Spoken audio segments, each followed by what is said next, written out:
Hi everyone, এটা হচ্ছে মির্জা শায়ান মুগ্ধ উপন্যাসের পর্ব সংখ্যা 36, 37, 38। উপন্যাস মির্জা শায়ান মুগ্ধ, লেখনীতে জান্নাতুল ফিরদাউস মিথিলা।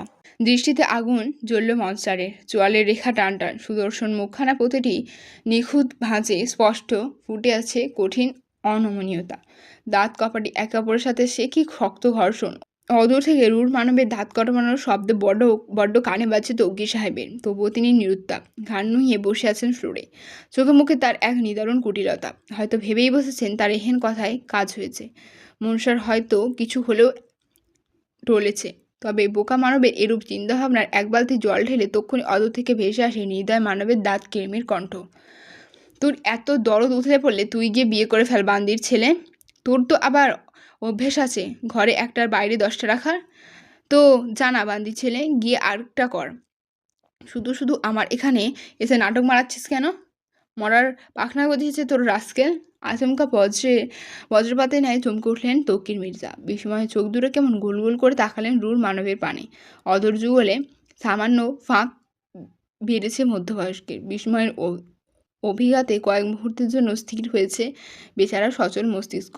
তবে এর স্থায়িত্ব খুব বেশি সময় জুড়ে চলল না। তন্মধ্যেই তৌকির মির্জার সম্বিত ফিরল রূঢ় মানবের কঠিন হুঙ্কারে। Get out scoundrel! এবারে তেতে উঠলেন তৌকির মির্জা। তেলে বেগুনে ছ্যাদ করে জ্বলে উঠে ক্ষিপ্রতায় দাঁত খুঁচে আওড়ালেন। মুখ সামলে কথা বলে অধীর, আমি তোমার বাবা হই। একজন নির্দয় পাষণ্ড, যার কাছে পৃথিবীর কোনো সম্পর্কের নামমাত্রও নেই, সে কিনা মান্য করবে তৌকির মির্জাকে? এ যে এক চিরন্তর অবাস্তব ঘটনা। ক্রোধে অন্ধ তৌকির সাহেব বোধ হয় হিতাহিত জ্ঞান হারিয়েছেন নিজের। আক্রোশে দাঁতে দাঁত চেপে চোখ দুটো কুচকে যেই না দৃষ্টি উঁচাবেন অমনি এক বিকট শব্দ তুলে শব্দ হলো পুরো কামরাটা জুড়ে। মুহূর্তেই থমকালেন তৌকির সাহেব। মধ্যবয়সী শরীরটা তার হুট করে দুলে উঠল খানিক। হাঁটুতে কেমন তীব্র ব্যথা অনুভূত হচ্ছে। শরীরের প্রতিটা অঙ্গ প্রত্যঙ্গ নিজেদের কার্যকারিতা হারাচ্ছে ক্রমশ। তৌকির সাহেব হতবাক। চোখের পলকে তার সঙ্গে হঠাৎ কী হলো কে জানে। বেচারা অবধের ন্যায় ঘাড় নুইয়ে তাকালেন নিজ পায়ের দিকে। কপাল কুঁচকে হাঁটু অবধি ঝাপসা দৃষ্টিযুগল আটকাতে স্তম্ভিত হলেন তৌকির মির্জা। হাঁটু থেকে এক নাগাড়ে গড়াচ্ছে তাজা লৌহ। এক ভোঁতা চিনচিনে ব্যথায় পা ছিঁড়ে যাচ্ছে হাঁটুর লিগামেন্ট। দুর্বল তৌকির সাহেবের পা দুটো টলমল। এক হাঁটু আহত হওয়ায় অন্য হাঁটুতে খুব একটা জোর দেবার সাধ্যই হয়নি বেচারার। টলতে টলতে একটা সময় হুট করেই পড়ে গেলেন স্বচ্ছ কাচের তৈরি ফ্লোরে। অতঃপর শুরু হলো মধ্যবয়স্কের ব্যথাতুর আর্তনাদ। বেচারার কণ্ঠে সে কি জোর! দুহাতে নিজের আহত হাঁটুখানাকে বুকের সঙ্গে চেপে ধরে কাঁদছেন বেচারা। দিন দুনিয়া ভুলেছেন তিনি ভুলে বসেছেন ঘরে থাকা নির্দয় মানবের উপস্থিতি। আর তো তৌকির সাহেবের যখন নিজ কষ্টে বুধ হয়ে আছেন, ঠিক তখনই তার সামান্য কুচকে রাখা ললাট বরাবর আচমকা স্পর্শ পেলেন উষ্ণ নল জাতীয় কিছু। কান্না ভুলে ভরকালেন তৌকির সাহেব। হকচকিত নেত্রে ঘাড়ের পেছনাংশ কুচকে সম্মুখে তাকাতেই কেঁপে উঠলেন তিনি। পাহাড় সম বলিষ্ঠ দেহের অধিকারী রূঢ় মানব কেমন কটমট দৃষ্টিতে তাকিয়ে আছে তার পানে। বাঁ হাতে তার একখানা বিদেশি দামি রিভলভার, যার নল আপাতত তৌকির মির্জার ললাটে কেন্দ্রস্থলে। ট্রিগার রিংয়ে তর্জনী ঢুকিয়ে রেখেছে মুগ্ধ, যেন যে কোনো সময় ফায়ার করে দিবে বেয়াদব ছেলে। তৌকির সাহেবের স্বর হারালেন। শুকনো ফাঁকা ঢোক গিললেন ছেলে অলক্ষ্যে। মুখগহ্বরে জিভ নড়ছে তার, কিন্তু ঠোঁটের ফাঁক গলিয়ে বেরোচ্ছে না শব্দ। রূঢ় মানব খুঁড়ে হাসলেও মধ্যবয়স্কের এহেন করুণ দশা দেখে। হাতে চড়ে রিভলভারটা লম্বাটে ধাতব নলটা ধীরে ধীরে নামিয়ে আনে লোকটার কপাল বেয়ে নাক, তারপর ঠোঁট অবধি। এদিকে তার এহেন কাণ্ডে দেহে ছেড়ে পরাণ পাখি ঠুস করে উড়ে যাওয়ার জোগাড় তৌকির সাহেবের। বেচারার দেহখানি কাঁপছে ভীষণ। ঠোঁট দুটো তিরতির করে কাঁপিয়ে যেই না তিনি অস্পষ্ট কিছু আওড়াবেন, অমনি মুগ্ধ নামক বলিষ্ঠ পুরুষের রুক্ষ আঙুলগুলো চট করে মুঠোয় চেপে ধরল তৌকির সাহেবের পাইক স্টাইলের থাকা চুলগুলো। অতঃপর রূঢ় মানব এক ঝটকায় মধ্যবয়স্কের মাথাটা খানিক উঁচিয়ে তুলল। তার মুখগহ্বর জোর করে ঠেলে দিল বন্দুকের ধাতব নল। মুহূর্তেই জমে গেলেন তৌকির মির্জা। মুখগহ্বরে জোর করে বন্দুকের নল ঢোকানো দাঁতের সঙ্গে ঠোঁটের তীব্র ঘর্ষণে ঠোঁটের কার্নিশ ফেটেছে তার। সেদিকে থোড়াই খেয়াল করেছে রূঢ় মানব। সে তো ব্যস্ত নিজের পাগলামিতে। তৌকির সাহেব গোঙাচ্ছেন, চোখের কার্নিশ বেয়ে গড়াচ্ছে অশ্রু। অথচ সম্মুখে নির্দয় মানব সাপে নাই হিঁচি দিয়ে যাচ্ছে। বাদামি চোখ দুটো তার সে কি আগুন ঝরাচ্ছে। চোয়ালটা বুঝি এক্ষুনি কটপট করতে করতে ভেঙে পড়বে নিশ্চিত। যুবক হাতের জোর বাড়াচ্ছে ক্রমশ। বন্দুকের নল আরও খানিক ঠেলে দিতেই তা গিয়ে বাঁধ মানল তৌকি সাহেবের আলজিভ বরাবর। সহসা তীব্র যন্ত্রণায় ঘুমিয়ে উঠলেন মধ্যবয়স্ক। চোখ দুটো কুচকে নিতে কর্ণঘুরে ভেসে এলো মুগ্ধের কটমট ধ্বনি। আমার রাজ্যতে দাঁড়িয়ে আমার সাথেই মাইন্ড গেম খেলার স্পর্ধা পেলি কোত্থেকে তৌকির মির্জা? আমাকে শ্যামাপ্তি দেবী মনে করেছিস নাকি বান্দির ছেলে, যে কিনা তোর কুটিলতা ধরতে পারবে না? এক মুহূর্ত থামল যুবক। ঠোঁটের কোণে আচমকায় এক চিলতে কুড় হাসি টেনে ঘাড় নুইয়ে আনলো অদ্ভুতভাবে। অতঃপর তৌকির সাহেবের কানের কাছে মুখ এনে হিসিয়ে বলল, লিসেন বাস্টার্ড, বাঘের চোখ ফোটার আর সে যেখান থেকেই শিকার করা শিখুক না কেন, একটা বার শিকার করা শিখে গেলে সে আর কারোর কাছে বাধা থাকে না। সে নিজের দক্ষতাতেই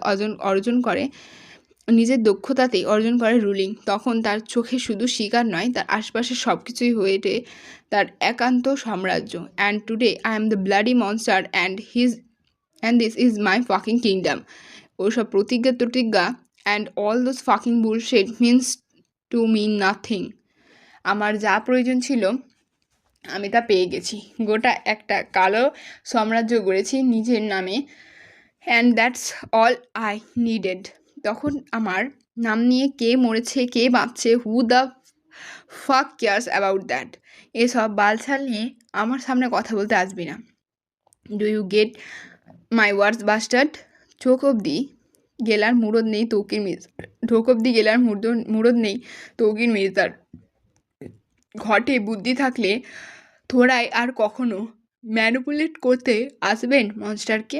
তৌকির সাহেব এক জন্মের শিক্ষা পেলেন। তড়িঘড়ি করে মাথা ঝাঁকালেন কোনো মতে। মনসার বাঁকা হাসল তা দেখে। তক্ষুনি হাতের জোরে বন্দুকের নলটা মুখগহ্বরে উঁচিয়ে তুলল নির্দম মানব। তাতে দাঁত চেপে ফের কর্কশ কণ্ঠে আওড়ালো, নেক্সট টাইম আমার সামনে মুখ খোলার আগে 10 বার ভেবে চিনতে নিবি বান্দির ছেলে। হেন্সফোর্থ বেশি তেড়িবেড়ি করলে একদম জ্যান্ত সরে ফেলবো সার্ক ভর্তি বেসমেন্টে। You know what? আজাইরা খেতে খেতে তোর শরীরের চর্বি কিন্তু ভালোই জমেছে। আমার সার্কগুলো একবেলার খাবার হতে পারলে তুই মরে গেলেও ধন্য হবি। ভয়ে তটস্থ তৌকির সাহেব পলক ফেলতে ভুলে গেলেন চোখে। যুবক এক মুহূর্তে কটমটিয়ে চেয়ে রইল তার পানে। পরক্ষণে এক লহমায় তৌকির সাহেবের মুখগহ্বর থেকে বন্দুকের লনখানা বের করে নিয়ে পেছালো এক কদম। কয়দা করে হাতের বন্দুক নাচিয়ে হুঙ্কার ছুড়ে বলল, get lost to the hell rascal. ভরকালেন তৌকির সাহেব। অসহায়ের ন্যায় এক দফা দৃষ্টিপাত করলেন নিজের আহত হাঁটুর ক্ষতে। এহীন আহত অবস্থায় কীভাবে কক্ষ ছেড়ে বের হবেন তিনি? দাঁড়াবেনই বা কীভাবে? তাছাড়া বের না হয়েও যে উপায় নেই। ছেলেটা হয়েছে বড্ড উন্মাদ। নিজ প্রয়োজনে সবাইকে ব্যবহার করা শেষে দ্বিতীয় ছুঁড়ে ফেলতেও সেকেন্ড খানেক সময় নেয় না। অথচ কদিন আগেই এ ছেলে বাংলাদেশে গিয়ে সবার সামনে তাকে ড্যাড করে মাথায় তুলল। অবশ্য সেটাও ছিল তার প্রয়োজন শেষ, গুরুত্বও শেষ। কথাগুলো ভাবতে ভাবতেই ফোঁস করে নিঃশ্বাস ফেললেন তৌকির সাহেব। কোনোরূপ বাড়তি উপরন্তর না পেয়ে অবশেষে ফ্লোরে দুহাত ভর দিয়ে শরীরখানা ঠেলতে ঠেলতে এগোলেন দরজার দিকে। ফ্লোরের একটা লম্বাটে অংশ ভিজে গিয়েছে তৌকির সাহেবের লহুতে। মানুষটার শরীর হেঁচড়ে চলে গেলেন ঘর থেকে, অথচ সেদিকে বিন্দুমাত্র উদ্যোগ নেই মুগ্ধের। সে দাঁড়িয়ে আছে স্বচ্ছ কাচের দেয়ালখানার সামনে। কাচের তৈরি দেয়ালখানা ট্রান্সপারেন্ট। অদূরে মেঘেদের আড়ালে হুটহাট উকি দিয়া পাহাড়ের কোল স্পষ্ট চক্ষুগোচর। যুবক স্থির হয়ে দৃষ্টি তাকিয়েছে বাইরে। ধারালো চোয়ালের রেখা টান তার মুখখানায় ঝুলে আছে এক অদ্ভুত চাপারাগ। মুখভর্তি সিগারেট কলুষিত ধোয়া রয়েছে বেরোচ্ছে বাদামি ঠোঁটের ফাঁক ফোকর দিয়ে। তার মানসপটে হুটহাট ভাসছে কিছু টুকরো দৃশ্য, সবটাই সপ্তদশীকে নিয়ে। একবার দেখা যাচ্ছে সপ্তদশী হাসছে, আরেকবার দেখা যাচ্ছে সপ্তদশী ছুটছে। যুবক আনমনে তাকিয়ে দেখছে সব। নিজের এহেন দৃশ্যমান মানসপটে বড্ড বিরক্ত সে। তার মস্তিষ্ক মোটেও চাচ্ছে না সে মাহিকে দেখুক, অথচ চোখগুলো যে কি বেয়াদব, ইদানিং একটু বেশিই বেয়াদবি করছে তার সঙ্গে। যুবক অতিষ্ঠ এ পর্যায়ে ঠোঁট গলিয়ে অস্পষ্ট বিরক্তিকর শব্দ তুলে যেই না দেয়ালের সামনে থেকে কদম সরাবে, অমনি তার কানে বেজে উঠল মাহির কণ্ঠ। আপনি একটা বেস্ট। থমকায় মুগ্ধ। হৃদয়ের অদ্ভুত দোলাচালে আচমকা ঘাড় বাঁকিয়ে তাকালো কাঁচের দেয়ালে। সেথায় মাহির আদরে মুখখানা স্পষ্ট, গাল ফুলিয়ে তাকিয়ে আছে তার পানে। যুবক কুচকানো চোখে তাকিয়ে রইল এক মুহূর্ত। পরক্ষণে চোয়াল শক্ত করে কর্কশ কণ্ঠে আওড়ালো, কী সমস্যা তোর? পিছু রাখছিস কেন? মানসপটে ভাসমান সপ্তদশী খিলখিল করে হাসছে এবার। বোধহয় মনসরের অমন কথায় বড্ড মজা পেয়েছে সে। এদিকে তার এহেন হাসি দেখে কপাল কুঁচকান রেখা আরও গাঢ় হলো যুবকের। দাঁত খিচিয়ে ফের ধমকে পড়ল, হাসছিস কেন বান্দির মেয়ে? যা এখান থেকে বলছি।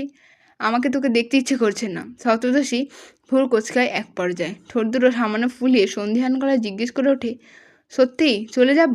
যুবক বেশ করে চাইল মেয়েটাকে মুখের ওপর না বলে দিবে। জবাব গুছিয়েছে সে।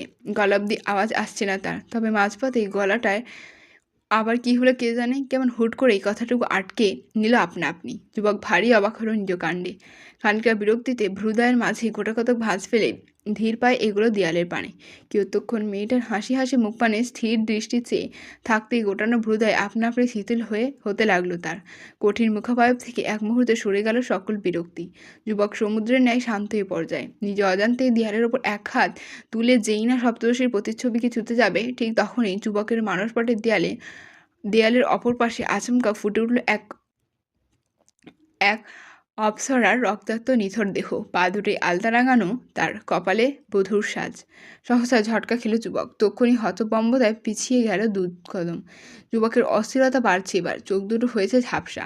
মাথায় বড্ড যন্ত্রণা হচ্ছে যুবকের। কান দুটো চট করে চেপে ধরেছে 2 হাতে। যুবকের কানে বাজছে চিৎকার, এক বাচ্চা ছেলের আত্মচিৎকার। কেউ একজন পেটাচ্ছে ছেলেটাকে। বাচ্চাটা ক্ষুধায় কাতরাচ্ছে, অথচ কতগুলো পাষণ্ড বাচ্চাকে শুধু শুধু মারছে। মুগ্ধ, অস্থির, নিজের বোধ হারিয়েছে, কাঁপছে ভীষণ। এক হাত সামান্য উঁচিয়ে কাঁপা কাঁপা কণ্ঠে আনমনে বলে যাচ্ছে, ওকে খাবার দাও, ওকে মেরো না। আরে ও মরে যাচ্ছে তো, শুনছে না কেউ? বাচ্চাটার কান্না এখনও শুনতে পাচ্ছে মুগ্ধ। সে কেমন টলতে টলতে হুট করে বসে পড়ল মেঝেতে। 2 হাতে নিজের বলিষ্ঠ দেহটা খানিক ঝাপটে রেখে কাতরাচ্ছে যুবক। কিন্তু কাণ্ড দেখো, যুবকের কষ্ট থোড়াই কমছে যাতে। মুগ্ধ আর সময় নষ্ট করেনি। তখনই কাঁপতে কাঁপতে ছুটে গেল নিচেও ডেস্কে। ঝাপসা চোখে উদ্ভ্রান্তের ন্যায় এদিক ওদিক খোঁজাখুঁজি চালিয়ে অবশেষে হাতে পায় একখানা সিরিঞ্জসহ তরলের শিশি। মুগ্ধ তড়িঘড়ি করে সিরিঞ্জের ডগা উন্মুক্ত করলো। অতঃপর কাপত্রয়ী হয়ে শিশি থেকে সিরিঞ্জে তরল পুড়িয়ে তৎক্ষণাৎ নিজ বাঁ হাতে সিরিঞ্জে সুচ ঢুকিয়ে ক্ষান্ত হলো যুবক। মুহূর্তেই তার সর্বাঙ্গ চোখে চলতে লাগলো অনিয়ন্ত্রিত কম্পন। মস্তিষ্কটা এতক্ষণে শান্ত হয়েছে তার। কানে বাজা কান্নাগুলো ধীরে ধীরে গায়েব হচ্ছে। যুবক স্থির এ পর্যায়ে। মাতালের ন্যায় ঢুলতে ঢুলতে আচমকা নিজের পাহাড়সম দেহটা নিয়ে থপ করে পড়ে গেল ফ্লোরে। এবার আর নিজ থেকে উঠে যাওয়ার প্রয়াস চালায়নি মুগ্ধ। উল্টো এক অদ্ভুত স্বস্তিতে নিজের চোখ দুটো বুঝতে বুঝতে আওড়ালো। আর অল্প কিছুদিন মা, এরপর তোমার সাথে বিসর্জন দিব ওকে। ওর বাপের সামনে ওকে জ্যান্ত পোড়াবো আমি। সব্বাইকে মেরে ফেলবো, ওই বান্তির মেয়েকেও মেরে ফেল। বাকিটা আর বলা হলো না যুবকের। তার আগে চোখ দুটো তার মুদে গেল আপনা আপনি। কাঁদতে ব্যস্ত সপ্তদশী। দু হাঁটুর ভাঁজে মুখ লুকিয়ে অঝরে কাঁদছে বোকামে। পাশ থেকে কিউটি কেমন লম্ফঝম্ফ দিচ্ছে। বোধহয় প্রিয় সখার কান্নার কারণ খুঁজতে তৎপর বোবা প্রাণী। সপ্তদশী মুখ তুলছে না। কান্নার তোরে ক্ষণে ক্ষণে কাঁপছে তার ক্ষুদ্র দেহটা। মাহি যখন নিজ দুঃখবিলাসে মত্ত, ঠিক তখনই দরজার কাছ থেকে ভেসে এলো এক সুমধুর পরিচিত কণ্ঠ। আসবো? তরুণীর স্নিগ্ধ কণ্ঠস্বর কর্ণঘোরে প্রবেশ করলেও হেলদোল দেখায়নি সপ্তদশীর মাঝে। সে আগের ন্যায় মুখ লুকিয়ে কাঁদছে বেশ। দরজায় চৌখাঠে দাঁড়িয়ে থাকা মিলা অনুমতি অপেক্ষায় রইল না। নিজ উদ্যোগে গুনে গুনে পা ফেলে এগিয়ে গেল জানালার কাছের কাউচের পানে। এক মুহূর্ত গম্ভীর মুখে সপ্তদশীকে আপাদমস্তক পরক্ষণে ফের চাপা স্বরে ডাকল, কথা বলবে না মুনলাইট? কথায় বুঝি কাজ হলো না। সপ্তদশী ধীরে ধীরে মাথা তুলে চাইল সম্মুখে। আর অমনি ভড়কায় মিলা। সপ্তদশীর কোমল মুখখানায় কাঁদতে কাঁদতে সে কি বিহাল দশা হয়েছে। চোখ দুটো ফুলে আকার ধরেছে দ্বিগুণ। মুখটা হয়েছে পাকা টমেটোর ন্যায় লাল। নীলা উদ্বিগ্ন হলো তক্ষুনি। কোনোরূপ বাছবিচার না করেই সঙ্গে সঙ্গে বসে পড়ল কাউচে। মাহির পানে অস্থির দৃষ্টি তাকিয়ে থেকে বিচলিত কণ্ঠে আওড়ালো, কি হয়েছে তোমার মুনলাইট? এভাবে কাঁদছো কেন? নাক টানল মাহি। ওপরের ঠোঁটখানা খানিক ফুলিয়ে মোটা মোটা কণ্ঠে জবাব দিল, ভালো লাগছে না আর, ইচ্ছে করছে মরে যেতে। দৃষ্টিতে এক পশলা আহত ভাবসাব নামল মিলার। মনক্ষুণ্ণ হলো মেয়েটার অসহায়ত্ব দেখে। সে কেমন আলগোছে চোখ নুইয়ে বিড়বিড় করল, এই জন্যই তো চেয়েছিলাম তুমি যেন চলে যাও এখান থেকে। হতবম্ব মাহি, যার পর নাই অবাক হলো মীরার কথায়। বিস্ময়ে চোখ তুলল কপালে, কান্না ভুলে হতবাক কণ্ঠে শুধালো, তার মানে তুমি জানতে সব? রয়েছে চোখ তুলে তাকালো মিলা। মুখখানায় এক অদ্ভুত রহস্য টেনে চাপা স্বরে বলল, তোমাকে আমার অনেক কিছু বলার আছে মুনলাইট, কিন্তু এখানে না। তুমি আমার ঘরে চলো। শুকনো ঢোক গিলে মাহি, মুখে অভিব্যক্তিতে অবিশ্বাস্য ছাপ তার। তা বেশ বুঝলো মিলা। পরক্ষণেই মাহিকে অবাক করে দিয়ে আচমকা শান্ত কণ্ঠে বলল, তোমার পাসপোর্ট রেডি মুনলাইট। সব কিছু ঠিক থাকলে আর তুমি আরেকটু সাহস করলে অচিরেই এই জেলখানা থেকে পালাতে পারবে তুমি। বিশ্বাস করো, বেঁচে থাকার জন্য এটাই তোমার শেষ পথ। কিসের শেষ পথ? হকচকিয়ে ওঠে মিলা এবং মাহি। কথার মাঝে অমন হুটহাট ব্যাঘাত হিসেবে গম্ভীর কণ্ঠ কানে থেকে যেতেই দরজার পানে চমকে তাকায় দুজন। তারা অমনি দেখতে পায় এডউইনের গম্ভীর মুখখানা। মিলা তৎক্ষণাৎ কাছুমাছু ভাব ধরল। মাথাটা আলগোছে নুইয়ে নিয়ে কুলুপ টানল মুখে। মাহি ঢোক গেলছে বারংবার। ঘাড় বাঁকিয়ে মিলার পানে দৃষ্টিপাত করে নিজেও মাথা নুইয়ে নেয় পরক্ষণে। এদিকে এডউইন কেমন কপাল গোছালো।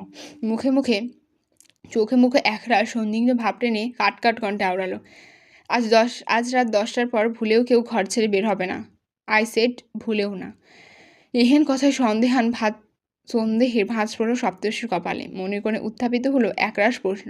সে কেমন হড়বড়িয়ে কিছু জিজ্ঞেস করতে যাবে, অমনি তার হাত দুটো খপ করে চেপে ধরল মিলা। মাহি থমকায় এবারও। ভ্রুকুচকে দৃষ্টি নিচু করে তাকালো নিজ হাতে। মিলা কেমন শক্ত করে চেপে রেখেছে তার হাত দুটো, যে নীরবে মেয়েটা বারণ করছে সে। মাহি চুপ রইল বিচক্ষণতা দেখিয়ে। পাশ থেকে মিলা তখন শান্ত কণ্ঠে এডউইনকে বলল, আপনি নিশ্চিন্তে থাকুন এডউইন, আজ রাতে কেউ বের হবে না ঘর থেকে। কেউ বলতে কেউ না। এডউইন নিগুড় প্রতীকী ঠোঁট যুগলে আচমকা দেখা গেল এক রহস্যময় বাঁকা হাসি। দৃষ্টি চোখা করে মিলার পানে তাকায় সে। এক মুহূর্ত গম্ভীর থেকে পরক্ষণেই বলে ওঠে, দেখা যাবে। শীততাপ নিয়ন্ত্রিত কক্ষ। সম্পূর্ণ কক্ষ জুড়ে মোমবাতির হলদেটে আলোয় ঝলকানি। সিলিংয়ের কেন্দ্রস্থলে ঝুলছে বড় একখানা কাচের ঝাড়বাতি। মোমবাতির হলদেটে আলোয় ঝাড়বাতিটা কেমন চিকচিক করছে দেখো। সম্পূর্ণ কক্ষ জুড়ে এক অদ্ভুত নিষ্পন্দতা ছড়িয়ে ছিটিয়ে আছে। রাত 12টা বেজে 15 মিনিট। একজোড়া টলমল কদম আচমকা শক্ত হাতে দুয়ার খুলে কক্ষে ঢুকলো। শরীর ঢুলছে বেশ। পা দুটোর মালিক কেমন ঢুলতে ঢুলতে এগোচ্ছে ভেতরে। হাতে তার একখানা বিদেশি হুইস্কির বোতল। পা হাতে বারবার বোতল তুলে ঢোকে গিলছে হুইস্কি। যুবকের গায়ে জড়ানো একখানা সাফেদ রঙা বাবুয়ানা কুর্তা, মিলিয়ে পড়েছে লাল খয়েরি রঙা ঢেউ খেলানো ধুতি। গলায় গোল করে পেঁচিয়ে রাখা একখানা কাতান শাড়ি, কলকাতার বিখ্যাত আদি ঢাকেশ্বরী বস্ত্রালয়ের কাতান শাড়ি। যুবক আজ বড্ড গোছালো, তবে চুলগুলো আজও এলোমেলো তার। যুবকের বাদামি চোখ দুটো এদিক ওদিক নিজেদের দৃষ্টি লুকাচ্ছে। সম্মুখের বিশাল দেয়ালে একখানা হাতে আঁকা পোর্ট্রেট পেন্টিং, গোল ফ্রেমে বাঁধানো। ছবিতে নিখুঁত হাতে আঁকা এক নারীকে। তাকে যে শুধু নারী বললে ভুল হবে, এ যে এক অপ্সরা। ছবিতে বিশাল এক গদিতে বসে আছেন তিনি। চেহারায় সেকে দীপ্ত ছড়াচ্ছে তার। হাঁটু সমান মেঘরাশির ন্যায় চুলগুলো খুলে রাখা, গায়ে ছড়ানো একখানা ইন্ডিয়ান কাতান শাড়ি। অপ্সরার ঠোঁটের কোণে ঝুলছে এক অমায়িক হাসি। তিনি হাত উছিয়ে ডাকছেন বোধহয় কাউকে। এটা একটা ছোট্ট বাচ্চাকে, হয়তো বয়স বোধহয় 4-5 হবে। সে কি সুন্দর আজ্ঞাকারী ন্যায় মায়ের পায়ের সামনে দুপা ভাঁজ করে বসে আছে। এক দৃষ্টিতে সে দেখে যাচ্ছে তার অপরূপ মাকে। যুবক রয়ে সয়ে নিজের বাদামি দৃষ্টিজোড়া তাক করলে অদূরে দেয়াল জুড়ে ঝুলন্ত ছবির পানে। মুহূর্তেই অপরাধী ন্যায় জিভে দাঁত কাটল যুবক। এক অদ্ভুত ভঙ্গিমায় মুচকি হাসেই তার বাদামি চোখ দুটোই কেমন হেসে উঠল তার সঙ্গে। যুবক আজ নিজের চিরচেনা শক্ত কৌশল ছেড়ে সাধারণ হয়ে উঠেছে। এই একটি রাত, বৎসরে শুধুমাত্র এই একটি রাতের জন্য সে সাড়ে মশা থেকে অধীর রায় আবির্ভূত হয়। আজও হলো তাই। অধীর দুপা ভাঁজ করে বসলো মেঝেতে।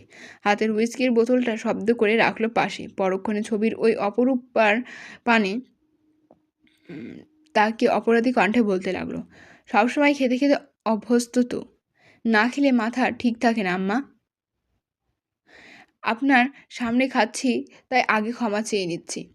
থামলেন যুবক। আলতো হাতে মাথা চুলকে কথা গোছাতে তৎপর হলো বেশ। বুকটা কাঁপছে তার। কী করে কি বলবে তাও বুঝছে না, তাও খুঁজছে সে। কিয়তক্ষণ নীরবতা কাটল যুবকের সময়। পরক্ষণে সে কেমন ঢোক গিলতে গিলতে তাকালো মায়ের ছবির পানে। এক মুহূর্ত স্থির দৃষ্টিতে তাকিয়ে থাকতেই ছলছল হয়ে গেল তার অক্ষিপট। কাঁপা কাঁপা কণ্ঠে আওড়াতে লাগলো, নিষ্পাপ মায়ের শাস্তি যদি ছেলেকে দেয়া হয়, তাহলে দোষী বাবার শাস্তি কেন তার মেয়েকে দেয়া হবে না আম্মা? দেয়া যাবে না আম্মা। আমার মনে হয় না আমি ভুল করছি। তাহলে ওকে মেরে ফেলতে পারছি না কেন? ওকে মারার জন্য বন্দুক তুললে বুক কাঁপে কেন আম্মা? নিঃশ্বাস নিতে কষ্ট হয় কেন আম্মা? একটু বলবেন আম্মা? দেয়ালে টানানো প্রাণহীন ছবিখানা প্রত্যুত্তরে নিশ্চুপ। যুবকের বাদামি চোখ দুটো কেমন টলমল দৃষ্টে চেয়ে আছে সেদিকে। বলিষ্ঠ দেহখানা টলছে তার। উস্কো খুস্কো চুলগুলো ঘামে ভিজে নিয়ে লেপ্টে আছে ললাটের অগ্রভাগে। যুবক পাত্তা দিল না তাতে। রয়ে শুয়ে নিজের ডান পাটা আলগোছে ছড়িয়ে দিল সম্মুখে। বাম পায়ের হাঁটু উঁচিয়ে ফ্লোরে ঠেকিয়ে রাখা হাত দুটি ভর ছাড়ল শরীরের। তামাকে পোড়া বাদামি অধরযুগল নিখুঁত রেখা টান টান তার। চোখ মুখে এক অদ্ভুত চাপা দুঃখ। সে নিজের দৃষ্টি নত রেখে যেমন মোটা কণ্ঠে আওড়ালো, ওর কী যেন নাম আম্মা? আপনি তো জানেনই আমি কারোর নাম মনে রাখতে পারি না। ওরটাও মনে থাকে না। প্রথমবার যেদিন ওই বান্দির মেয়েকে দেখেছিলাম সেদিন ওর চোখে চশমা ছিল। দেখে মনে হয়েছিল সদ্য ঘুম থেকে উঠেছে। মাথার চুলগুলো ছিল বড্ড এলোমেলো। ওর ওই চোখ দুটো কেমন অদ্ভুতভাবে ভয় পেত আমায় আম্মা। তবে দিন যত পেরোলো ওর চোখে থেকে আমার জন্য ভয় সরে গেল। আমার এত এত অত্যাচার সহ্য করেও আমার বোকা চশমিশ আমায় ভয় পায় না আম্মা। আশ্চর্য হই মাঝে মধ্যে, ও আমায় ভয় পায় না কেন আম্মা? যেখানে আমার দিকে চোখ তুলে তাকানোর সাহস হয় না কারো, সেখানে ও আমার মুখে মুখে তর্ক করে, আর আমি হতবিহ্বলের মতো সেলফ তাকিয়ে থাকি ওর দিকে। আমি জানি না আমার সাথে এমন কেন হচ্ছে। আমার তো ওকে মেরে ফেলার কথা, তবুও ওকে বাঁচিয়ে রাখছি কেন সেটারও তো উত্তর পাচ্ছি না আম্মা। মাঝে মধ্যেই ও আমার চোখের সামনে ভেসে ওঠে জানেন, ঠিক যেমনটা আগে আপনি ভাসতেন। কিন্তু আপনি এমনটা ভুলেও ভাববেন না যে আমি ওর প্রতি দুর্বল। ওই বান্দির মেয়ের প্রতি আমার কোনো দুর্বলতা নেই। হ্যাঁ মানছি, ওর দিকে কেউ চোখ তুলে তাকালে আমার সহ্য হয় না। কীভাবেই বা হবে বলুন? নিজের কোনো কিছুর প্রতি অন্য কারোর দখলদারিত্ব যে আমার সহ্য হয় না, হোক না সেটা আমার পছন্দের কিংবা অপছন্দের, তবুও সেটা আমার তো। তাহলে আমার জিনিসপত্রের দিকে অন্য কেউ চোখ তুলে তাকাবে কেন আম্মা? বোবা ছবি এবারেও নিশ্চুপ। যুবক ঘন ঘন নিঃশ্বাস ফেলে চোখ মুদল খানিক। মুহূর্তেই বন্ধ চোখের পাতায় আবছা আবছা ভেসে উঠল অতীতের বিষাক্ত কিছু স্মৃতি। অপ্সরাকে পোড়ানো হচ্ছে। আগুনের হিংস্র উত্তাপে ঝলসে যাচ্ছে রবণীর পাতলা ত্বক। 6 বছরের নাদুস নুদুস বাচ্চারা হাউমাউ জুড়ে কাঁদছে ঘরের চৌকাঠে দাঁড়িয়ে। সে কেমন হাত পা ছুটছে দেখো। 4টে বলিষ্ঠকায় লোক শক্ত হাতে আটকে রেখেছে ছোট্ট ছেলেটাকে। কেউ একজন মুখ নামিয়ে তার কানের কাছে ফিসফিস করে বলছে, ডাক মা, এবার মা ডাক দেখি উঠে কিনা, ডাক ওই বেশ্যাকে। তক্ষুনি নিজ কান দুটোর ওপর হাতের তালু চেপে ধরে মুগ্ধ। রক্ষ আঙুলের চাপায় কচলে ধরে কানের পাতলা আবরণ। ভাব এমন, যুবক বুঝি এক্ষুনি ছিঁড়ে ফেলবে তার কান দুটো। থরথর করে কাঁপছে বলিষ্ঠ পুরুষের পাহাড় সম দেহ। সুশ্রী গৌরবর্ণা মুখখানা রং ধরেছে লালাব আবরণে। অপূর্ব সৌন্দর্যে মণ্ডিত গলার উঁচু হাড়খানা সামান্য নাড়িয়ে যুবক ঢোক গিলছে শুষ্ক। কাঁপা কাঁপা কণ্ঠে অনবরত আওড়াতে লাগলো, না না, আমার আম্মা খারাপ না আম্মা, আপনি চিন্তা করবেন না, আমি ওদের বিশ্বাস করি না। কণ্ঠস্বর কাঁপছে মুগ্ধের, বুকটা করছে চিনচিন, কান দুটোই এখনও বাজছে অতীতের তীক্ষ্ণ কথাগুলো। কারা যেন গাল বাঁকিয়ে বলে যাচ্ছে, হায় হায়, ওর মতো বেস্তা নাচনিওয়ালির অপবিত্র দেহটা এখানে পোড়াচ্ছে কারা? এ কেমন অলক্ষণে কাণ্ডলা! এই কে, কোথায় আছিস? কলসি ভরে পানি ল, ওই কালমুখী কলাঙ্কিনীরে উঠা। ছি ছি ছি, অপবিত্র করে দিল শ্মশানটা। শ্মশানে ভিড়ের মাঝে দাঁড়িয়ে থাকা ছোট্ট বাচ্চাটা কেমন অবোধের ন্যায় দেখছে সব। তার চোখের সামনে তোলা হচ্ছে আধপুরো মায়ের লাশ। ইস, সে কি বিভৎস দৃশ্য! বাচ্চাটা ভয়ে জ্ঞান হারাবে ভাব। ঠিক তখনই একখানা শক্তপোক্ত পায়ে সে আচমকা লাথি বসালো বাচ্চাটার বুক বরাবর। এহেন অতর্কিত আক্রমণে তক্ষুনি ভিড় ঠেলে পেছনে ছিটকে পড়ল নাদুস নুদুস বাচ্চাটা। বুকের মাত্রাতিরিক্ত ব্যথায় ছটফটাচ্ছে নিষ্পাপ শিশু। তার গহ্বর থেকে অঝরে ঝরতে লাগলো লহু। সম্মুখে নির্দয় মানব গটগটিয়ে এগিয়ে এসে আচমকা পা তুলল নাদুস নুদুস বাচ্চাটার গায়ে। নিজের বুটজুতার মোটা পাট্টাতনের বাচ্চাটা পেট বরাবর পিষতে পিষতে কটমটিয়ে বলে, বেস্তার ছেলে আর কতটুকু ভালো হবে? মা নিজেরটা বেঁচে খেয়েছে, ছেলেও বড় হয়ে তাই করবে। শত হলেও কলকাতার বিখ্যাত নাচনিওয়ালির ছেলে বলে কথা। বাচ্চাটা কাতরাচ্ছে ব্যথায়, চিৎকার জুড়ে ডাকছে, আম্মা। সম্মুখে নির্দয় মানব চোয়াল শক্ত করলেন, চোখে মুখে স্পষ্ট আগুন লেপ্টে বাচ্চাটার পেটের ওপর থেকে পা সরিয়ে ফের আচমকা লাথি বসালেন সেতায়। মুহূর্তেই এক বিকট চিৎকারে জ্ঞান হারায় 6 বছরের ছোট্ট শিশু। দেহের অনিয়ন্ত্রিত ব্যথায় তার চোখ দুটো যখন প্রায় নিবু নিবু, ঠিক তখনই সম্মুখে নির্দয় মানব দাঁতে কটমট করতে করতে বলে, এই সাপের বাচ্চাটাকে গাড়িতে তোল। আর তাই সাহেব দেশটুকু আওড়াতেই ভিড় ঠেলে বেরিয়ে আসেন এক সুদর্শন যুবক। গায়ে তার বাংলাদেশি পুলিশি পোশাক, মাথায় ক্যাপ, বুকের কাছে পকেটটায় 4টে সম্মানিত লোগো, যার ঠিক নিচে গোটা গোটা অক্ষরে খোদাই করে লেখা জনাব তাইফ এহসান। আদর্শনবাদ পুলিশ মহোদয় এগিয়ে এসেই গাল ভর্তি হাসি টানলেন কেমন, একটিবার ফিরেও তাকালেন না ধুলো পড়া মেঝেতে রক্তাক্ত অবস্থায় পড়ে থাকা নিঃস্ব বালকের পানে। সে উল্টো হাসি মুখে হাত বাড়ালেন ওপর নির্দয় মানবের দিকে। নির্দয় পুলিশ কর্মকর্তা তক্ষুনি হাসি মুখে হাত বাড়িয়ে চেপে ধরলেন তাইফ সাহেবের হাতখানা। ভরাট গদগদ কণ্ঠে শুধালেন, ধন্যবাদ আপনাকে। আপনি না থাকলে ওই বেশ্যা আর তার নাগরকে ধরাই যেত না। We are really thankful to you. নিবু নিবু বাচ্চা চোখ দুটো শেষবারের মতন দেখলে ওই ঘৃণিত ব্যক্তির হাসি মুখখানা। অতঃপর জ্ঞান হারায় সে। তবুও খাড়া কানে স্পষ্ট শুনল আশেপাশের মানুষের গুঞ্জন। চেহারা থাকলেই হয় ল্যাব, শুনলাম রোজ নাকি নতুন নতুন নাগরদের বিছানায় গরম করতো।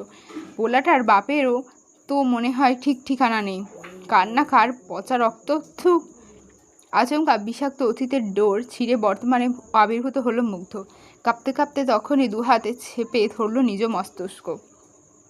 কাঁপা কাঁপা কণ্ঠে অসহায়ের মতো আওড়ালো, আমার আম্মা নির্দোষ। আমার আম্মা খারাপ না। আম্মা। কান দুটোই এখনো বাজছে অতীতের বিষাক্ত বুলি। যুবক আর পারছে না সহ্য করতে। কথাগুলো যেন আর শুনতে না পেয়েই সে উদ্দেশ্যে নিজ শক্তপোক্ত হাতের একের পর এক চপটাঘাত বসিয়ে যাচ্ছে নিজেরই কানের গালে। সঙ্গে সঙ্গে লাল হয়ে গেল যুবকের ফর্সা মুখ এবং কান, অথচ তার কান দুটো এখনো বাজছে।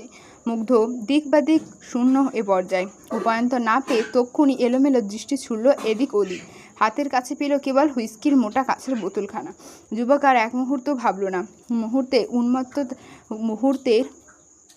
উন্মত্ততায় কাছের বোতলখানা তুলে নিয়ে নিজের কপালে সজোরে ঠুকে দিল।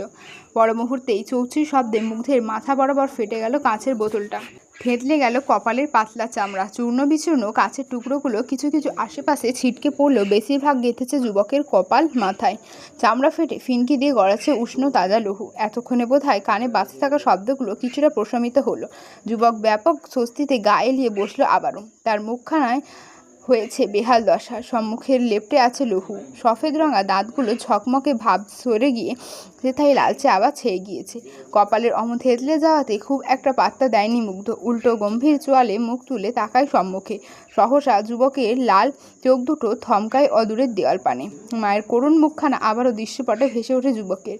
পরক্ষণে অস্থির হয় তার চিত্ত। মায়ের পানে কিয়তক্ষণ একদৃষ্টিতে তাকিয়ে থেকে দুহাতে হামাগুড়ি দিতে দিতে এগোয় মুগ্ধ। ছোট্ট বাচ্চাদের মতো এগিয়ে এসে চট করে দুহাঁটু সমান করে বসলো দেয়ালের ছবিটার পদতলে। উন্মাদের ন্যায় নিজ গায়ে হাতড়ে হাতড়ে যুবক কেমন পাগলের ন্যায় শুধিয়ে গেল, আম্মা, আমি ওদের সব কটাকে মেরে ফেলেছি আম্মা। যারা আপনাকে বাঁচতে দেয়নি আমি সবাইকে মেরে ফেলেছি। এখন শুধু বাকি আছে ওই জানোয়ারের বাচ্চা রেপিস্টটা। আম্মা, আপনি চিন্তা করবেন না। আপনার আগামী মৃত্যুবার্ষিকীর আসার আগে আপনার চরণে ওই জানোয়ারের বাচ্চাটার মাথা থাকবে, সঙ্গে সঙ্গে ওর সবচেয়ে বড় দুর্বলতার ছাই, ওই মেয়েটার দেহের ছাই। আমি ওদেরই মারবই, কথা দিচ্ছি আম্মা। আপনার আগামী মৃত্যুবার্ষিকী আসার আগে ওদের আমি মেরে ফেলবো। থামল যুবক। কয়েকদণ্ড নিস্তব্ধ নীরবতায় কাটল তার। বুকের বাঁ পাশটা বড্ড চিনচিন করছে এ মুহূর্তে। নিঃশ্বাস ফেলতে কষ্ট হচ্ছে খুব। যুবক রয়ে শুয়ে ঘাড় উঁচিয়ে তাকালো সম্মুখে। ঝাপসা চোখে কোটর বেয়ে আচমকা টুপ করে গড়িয়ে বলল এক ফোঁটা অশ্রু। এই যে এক অবিশ্বাস্য কাণ্ড। দ্য গ্রেট মনস্টার কাঁদলেও, মায়ের দিকে তাকিয়ে চোখের পানি ফেললেও তার ভিতরে অতি সন্তর্পণে লুকায়িত সত্তাটা বুঝে এক প্রকার টেনে হিঁচড়ে বেরিয়ে আসতে চাইছে আজ। তবে শক্তভক্ত যুবক কি আর এত সহজে নিজের হাল ছাড়ে? নিজেকে আজ বড্ড কায়দা করে আটকে রেখেছে সে। কিছুক্ষণ ঠোঁট ফুলিয়ে চুপ করে আচমকা মাথা তুলে বলে ওঠে, গান শুনবেন আম্মা? ওই যে আপনার পছন্দের গানটা, যেটা আপনি রোজ গাইতেন চুল আঁচড়ানোর সময়, আজ আমি গাই আম্মা, আপনি শুনবেন তো? এক মুহূর্ত শক্ত মানো ভাব ধরেছে পাগলের। নয়তো কেউ থোড়াই একখানা প্রাণহীন ছবির সাথে এত কথা বলে? যুবক উত্তরের অপেক্ষায় রইল না। নিজ উদ্যোগে হাঁটুতে সামান্য ভর দিয়ে উঠে দাঁড়ায় কোনো রকম। টলমল কদমে এগিয়ে যায় অদূরে কালো রাঙা পিয়ানোর ধারে, মাথার উপর ঝলমলে ঝাড়বাতি, নিস্তব্ধতায় মোড়ানো তার চোখে, তার নিস্তব্ধতায় মোড়ানো তার চকচকে দেহ। যুবকের নিপুণী ড্যাডু শৈলীতে অঙ্কিত ডান হাতখানা একটু একটু ছুঁয়ে দিচ্ছে পিয়ানোর গা। কালো রঙা পিয়ানোটির গঠন বড্ড পুরনো ধাঁচের, অথচ অত পুরানো পিয়ানোটার গা কেমন চকচক করছে মোমবাতির মৃদু আলোয়, যেন কারো যত্নশীল হাত রোজ পরিষ্কার পরিচ্ছন্ন করে যায় প্রাণহীন বাদ্যযন্ত্রটাকে। মুগ্ধ নরম দৃষ্টি তাকিয়ে রইল কিছুক্ষণ, রয়েছে পা ঘোরালো সম্মুখে, গুটি গুটি কদমে এগিয়ে এসে বসলো কাঠের টুলের ওপর। অতঃপর ট্যাটু শৈলীতে অঙ্কিত দুখানা শক্তপোক্ত হাত তাদের আঙুলের পটুতে পিয়ানো চাবিতে টুংটাং শব্দ তুলতে লাগলো। সে কি দক্ষ করুণ সুর তার! শূন্য কামরার প্রতিটি দেয়ালে বাজছে পিয়ানোর কান্না। ছলছল বাদামি চোখ দুটো আলগোছে দৃষ্টি উঁচিয়ে তাক করলো অদূরের অপসরা ছবির পানে। ঠোঁটের কোণে এক চিলতে মুচকি হাসির রেশ টেনে মুগ্ধ এবার সুর তুলল কণ্ঠায়। এক নিদারুণ নিষ্ঠুরতা ছড়িয়ে বড্ড দক্ষ কণ্ঠে গাইতে লাগলো। মনে হয় তবু বারে বারে এই বুঝি এলে মোর দ্বারে। ভোর গড়িয়ে সকাল নেমেছে বড্ড আগে, অথচ বাইরের বিপুল তুষারপাত স্থগিত হওয়ার নামগন্ধও নেই। আকাশের বুক চিরে তুলোর মতো হালকা সাদা কণাগুলো ধীরে ধীরে ছড়ে পড়েছে ধরণীর বুকে। বিশালাকার কাঁচ ঘেরা ঘরটার চারিদিকে ধূসর সাদা আলোর আবছার আস্তরণ। স্বচ্ছ ট্রান্সপারেন্ট দেয়ালের গায়ে জমে থাকা শিশির কণা এবং পাতলা বরফের রেখাগুলো কেমন বেয়াদবের ন্যায় অদূরের দৃশ্যকে ঝাপসা করে তুলছে। দেখো, নিজেদের দাপুটে আবির্ভাব সম্পূর্ণ গ্লাস হাউসটাকে বাইরে থেকে বানিয়েছে এক স্বপ্নের রাজ্য। গ্লাস হাউসের বিশালাকার জিম রুম, নাম তার মনস্টার জিম রুম। কক্ষের চারপাশে সারি সারি আধুনিক জিম ইকুইপমেন্ট। একপাশে সগৌরবে দাঁড়িয়ে আছে ট্রেডমিলের মোটা মোটা কালো বেল্টগুলো সম্পূর্ণ স্থির। অদূরে ম্যাটে অবহেলায় পড়ে আছে ধাতব ডাম্বেলগুলো, সময় গড়াচ্ছে আপন গতিতে। জিম রুমের একপাশে সিলিং থেকে ঝুলে থাকা কালো স্ট্র্যাপ দুটোতে হাত পেঁচিয়ে শূন্য শরীর ভাসিয়ে ব্যায়ামে মগ্ন মুগ্ধ। দুহাতে অসামান্য জোরে শরীরে একবার ওপর আর একবার নিচে নামাচ্ছে। বলিষ্ঠ শরীরে সে কি ব্যালেন্স তার!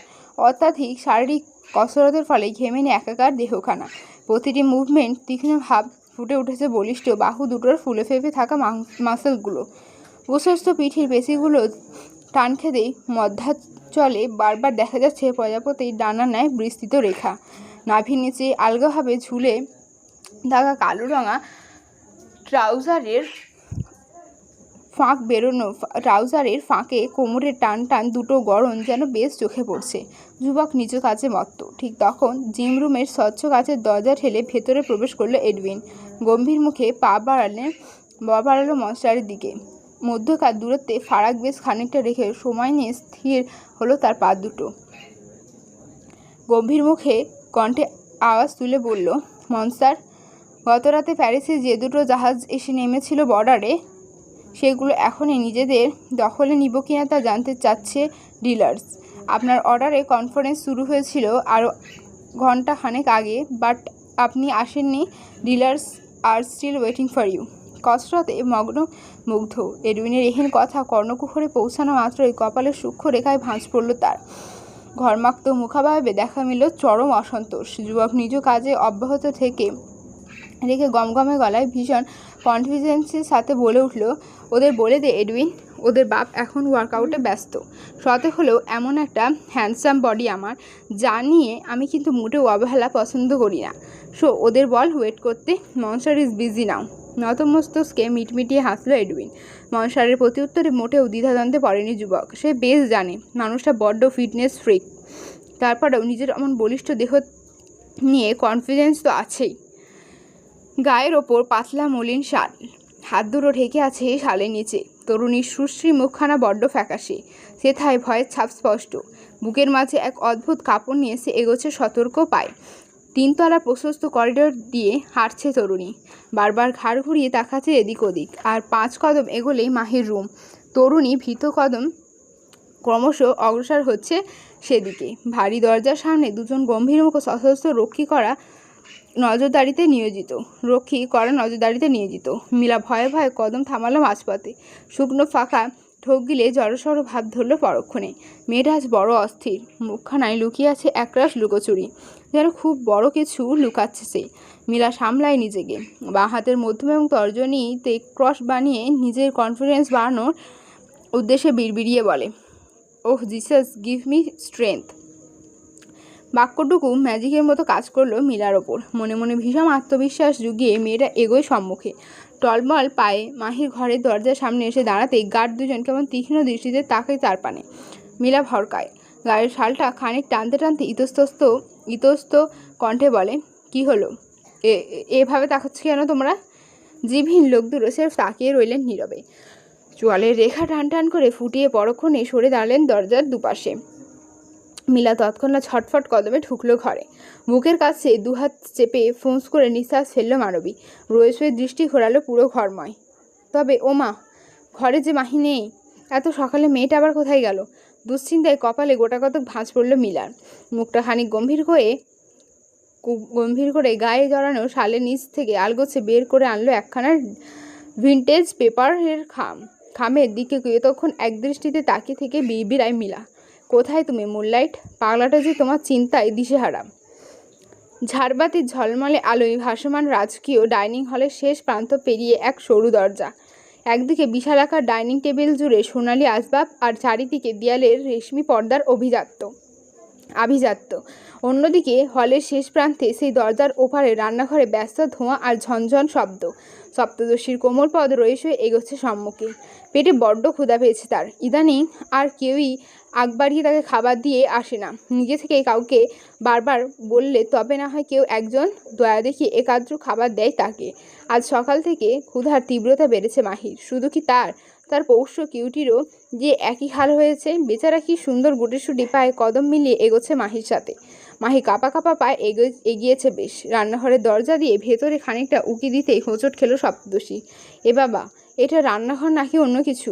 ওই যে গোটা একটা ব্যাডমিন্টন কোর্টের সমান।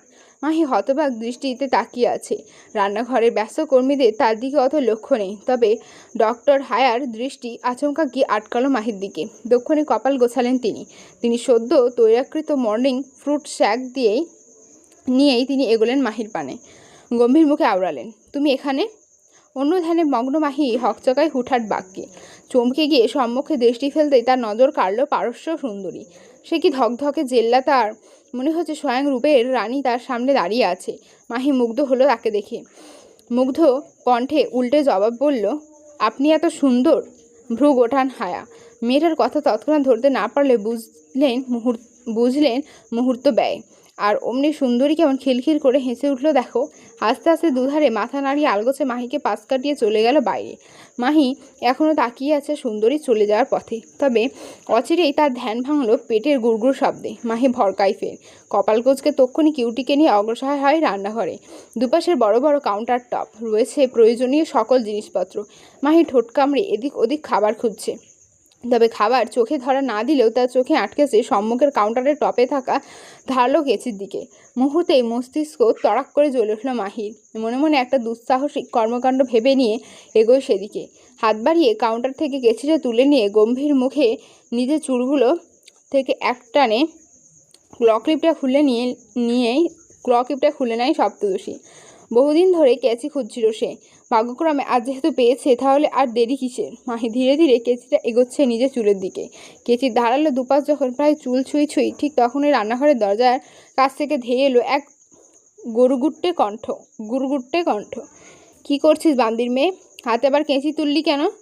এহেন কণ্ঠে তটস্থ সবাই। তখনই নিজেদের কর্মে বিরতি টেনে মাথা ঝোঁকালেন উপস্থিতি সকলে। এদিকে মাহি ভরকায়নি মোটেও। নাক ফুলিয়েছে অদ্যমতায়। মুগ্ধ কেমন তীক্ষ্ণ দৃষ্টিতে তাকিয়ে আছে এখনো। রয়েছে দাম্ভিক কদমে একটুখানি এগিয়ে এসে হুঙ্কার ছুড়ল সকলের উদ্দেশ্যে, আউট! ব্যাস, এটুকুতেই কাজ হলো। তড়িঘড়ি করে যে যার মতো ছুটে পালালো কিচেন থেকে। মুগ্ধ এবার এগিয়ে এসে দাঁড়ালো মাহির ঠিক পেছনে। অতঃপর মেয়েটার কনুই চেপে দক্ষ হাতে এক হ্যাঁচকা টানে সপ্তদশীকে এক ঝটকায় ঘুরিয়ে নেয় নিজের দিকে। এহেন ঘটনার আকস্মিকতায় হকচকায় মাহি। হতবাকতায় আচমকা হাত থেকে গড়িয়ে পড়ল কেচিখানা। সম্মুখে দাঁড়িয়ে থাকা পাহাড় সম ব্যক্তির বুক বরাবর মাহির মস্তক। সে বুঝি ঘাড় নোয়ানোর সে বুঝি ঘাড় নোয়ানোর মুডে নেই। তাই তো সপ্তদশীকে অবাক করে দিয়ে হুট করে নিজের হাতে শক্ত বাঁধনে চেপে ধরলো মাহির মেদহীন পাতলা কোমর। অতঃপর চোখের পালকে মেয়েটাকে চট করে বসিয়ে দিল পাশের কাউন্টারের টপের ওপর। সম্পূর্ণ ঘটনায় হতবুদ্ধি ভাব বজায় রেখেছে মাহি। কি থেকে কি হচ্ছে তা ভাবতেই জোর পড়েছে তার মস্তিষ্কে। এদিকে মুগ্ধ এবার গম্ভীর হলো, চোয়াল শক্ত করে দুহাত গুজলো পকেটে, ঘাটটা সামান্য নুয়ে দাঁত খিচে আওড়ালো, হাতে কেচি নিয়েছিলিস কেন? মাহি চোখ মুখে স্পষ্ট রাগ। সপ্তদশীর নাকের পাটা ফুলিয়ে তড়াক জবাব দিল, চুল কাটবো তাই। ভ্রু গোটায় মুগ্ধ, মসৃণ ললাটে গোটা কতক ভাঁজ ফেলে গমগমে গলায় চেষ্টাত্মক ভঙ্গিতে বলল, যেই না ঘোড়ার লেজের চুল, এগুলো আবার কাটতে হবে কেন বান্দির মেয়ে?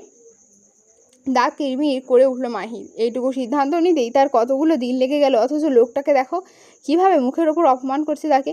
মাহি দৃষ্টি নুইয়ে রেখে শক্ত মুখে বলে ওঠে, যেন আপনি কথায় কথায় আমার চুল ধরে টানতে না পারেন। ঠোঁট বাঁকায় মুগ্ধ, গালের ভাঁজে জিভ ঠেলে খানিকক্ষণ হাসল নীরবে। মেয়েটাকে আরেকটু জ্বালাতে রয়ে কণ্ঠে একটা চাচ্ছিল্যের সুর ঢেলে শুধালো, ওহ আচ্ছা, এ বাদ। আহারে বান্দির মেয়ে, আগে বলবি তো। যাকগে, শোন বান্দির মেয়ে, এ কাজ কর, তবে শুধু শুধু কষ্ট করে কেচি দিয়ে গোড়া থেকে চুল কাটতে হবে না। আমি তোকে ব্লেড দিচ্ছি, একেবারে ন্যাড়া হয়ে যা। অ্যান্ড ওয়ান মোর থিংস, চুলের সঙ্গে সঙ্গে নিজের অতিরিক্ত নড়তে থাকা জিভটাকেও কাটিস। হতভম্ব মাহি, মায়াভরা হরেনি চোখ দুটো তার বিস্ময় আর ভয়ের চাপে কোটর ছেড়ে বেরিয়ে আসে জোগাড় যেন। লোকটা আবারও তাকে সুযোগ বুঝে ঠেস মেরে যাচ্ছে। সপ্তদশী ধবধবে মুখশ্রী লাল হয়ে গেল নিমেষে। পাতলা টেকালো নাকের ডগাটা কেমন টুকটুকে লাল অভায় ছেয়ে গিয়েছে দেখো। নরম তুলতুলে চোয়ালখানা শক্ত করে ফুটিয়ে সপ্তদশী নিজে কণ্ঠে আওয়াজ তুলল, কাট কাট। আপনার এসব উদ্ভট উপদেশ আপনি আপনার নিজের পকেটে রাখুন। মুখটা খুললেই যখন তখন ঠেস মেরে কথা না বললে আপনার চলে না, তাই না? যুবকের বাদামি রঙা চুলগুলো আড়ালে ঢেকে থাকা প্রশস্ত কপালখানা দেখা মিলল গোটা কতক ভাঁজের ছাপ। দৃষ্টি হয়েছে তীক্ষ্ণ, ছুরির ধারালো অংশের ন্যায় স্পষ্ট। খাড়া নাকখানা তার ফুলে উঠেছে খানিক। চোয়ালের রেখা টান টান করে কর্কশ কণ্ঠে শুধালো, আমার মতো বিষ্টের সাথে মুখে মুখে তর্ক করতে তোর ভয় লাগে না বান্দির মেয়ে?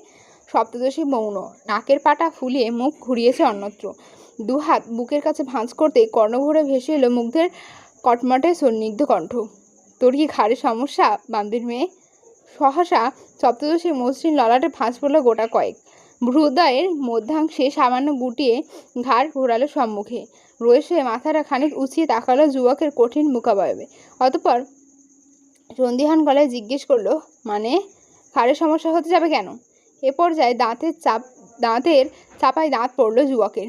কদম দুখানেক সামান্য এগিয়ে এনে শক্ত চোয়ালে কটমট শব্দে তুলে খেকিয়ে শুধালো, তাহলে কথায় কথায় ঘাটতারামি করিস কেন বান্দির মেয়ে?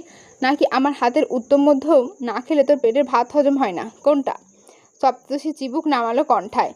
মারের কথা শুনতেই তার আদুরে মুখখানায় নেমে এলো রাজ্যের আধার। চোখ দুটো কার্নিশের অলোকে চিকচিক করে উঠল বুঝি।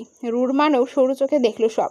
ঘাটটা সামান্য নুইয়ে এনে আলগোছে দুহাত বাড়িয়ে রাখলো মাহির দুধারে কাউন্টারের টপের ওপর। ধীরে ধীরে মেয়েটার দিকে আলগোছে ঝুঁকে আসতে চুপসে যায় সপ্তদশী। ভয়ার্থ ঢোক গিলে কাপা কাপা হাতে খামচে ধরে নিজের বুক। কোমর এক জায়গায় স্থির থাকলেও দোদুল্যমান ক্ষুদ্র দেহটা পেছাতে লাগলো ভয়ে ভয়ে। যুবকের তীক্ষ্ণ দৃষ্টি নীরবে দেখলো সব। পুরো বাদামি অক্ষপুটে অচানক দেখা গেল এক চিলতে কুর হাসির রেশ। পরক্ষণে এসে কেমন গমগমে গলায় আওড়ালো, পা দুটো কি খুব বেশি লম্বা হয়ে গিয়েছে বান্দির মেয়ে? ভয়ে তটস্থ সপ্তদশী, খিচে রেখেছে অক্ষিপুট।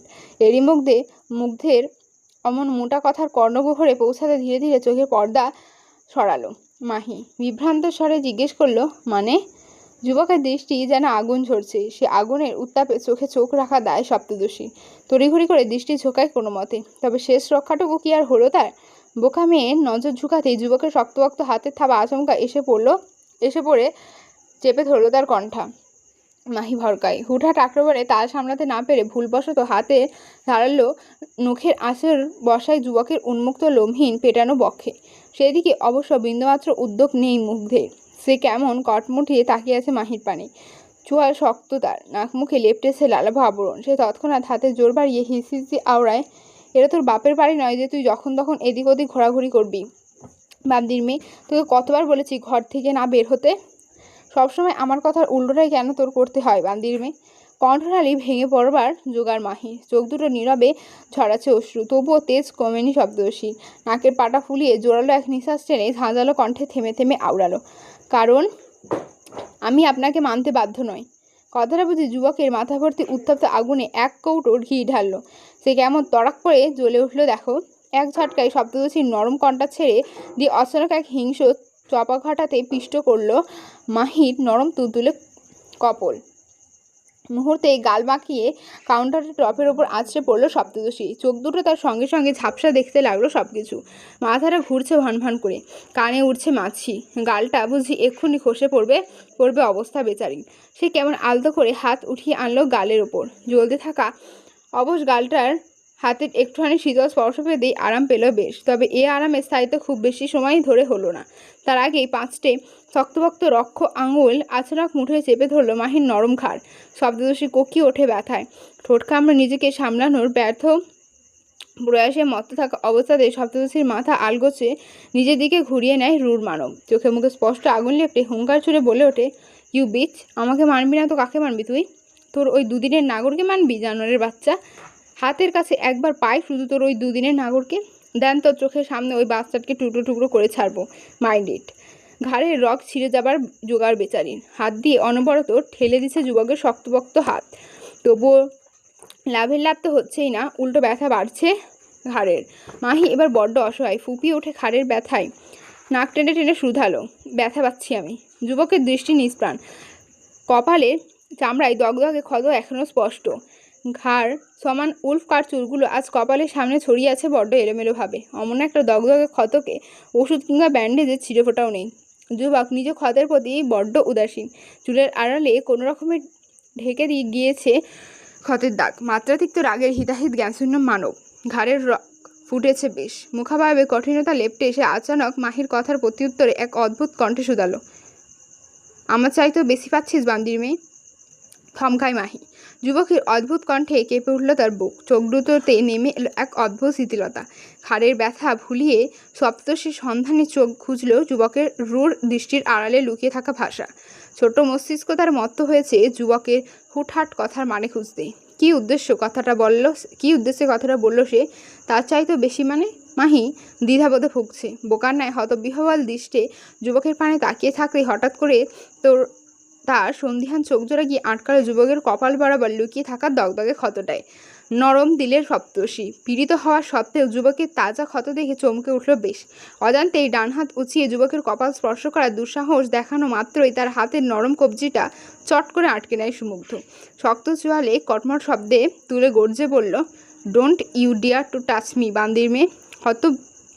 হতবুদ্ধিকর ভাব নিয়ে তাকিয়েছে মাহি। যুবকের দগদগে ক্ষতের পানে ঠাই দৃষ্টি বজায় রেখে শুধালো, আপনার কপালটা এত খারাপভাবে কাটলো কিভাবে? মাথার তালু জ্বলছে রূঢ় মানবের। এক ঝটকায় মাহির ঘাড় কবজিশুদ্ধি ছেড়ে দিয়ে সরে দাঁড়ায় এক কদম। কটমট করতে করতে হাত ঠেকালো নিজের কোমরে। অতঃপর তাচ্ছিল্য ভরা কণ্ঠে শুধালো, সেই কৈফিয়ত কি তোকে দিতে হবে বান্দির মেয়ে? উজ্জ্বল মুখখানা নিমেষেই চুপসে গেল সপ্তদর্শী। সেথায় ভর করলো একরাশ বিরক্তি। লোকটা যেন অমন তেরা তা তো আগে থেকেই জানা তার। তারপরও যে কেন সে ওসব জিজ্ঞেস করতে গেল? মাহি শক্ত করলো মুখাবয়ব। থাপ্পড় খাওয়া গালে হাত বুলিয়ে তড়াক কণ্ঠে আওড়ালো, ঘাট হয়েছে আমার। ঘটে বুদ্ধি থাকলে আর কোনোদিন আপনাকে কিছু জিজ্ঞেস করব না। তক্ষুনি ঘাড় কাত করে তাকায় মুগ্ধ। দৃষ্টি সরু করে সন্ধিহান গলায় সঙ্গে সঙ্গে বলল, এত মার খেয়েও গলায় দেখি তেজ কমেনি বান্দির মেয়ে। সরু নাকের পাটাটা মুহূর্তেই ফুলল মাহির। কাউন্টার টপ থেকে নেমে যেতে তৎপর সে কাটকাট কণ্ঠে শুধালো, কমবেও না এত সহজে। জীব খসে কথাটা বের হয়েছে সেকেন্ড দশক হবে বোধহয়।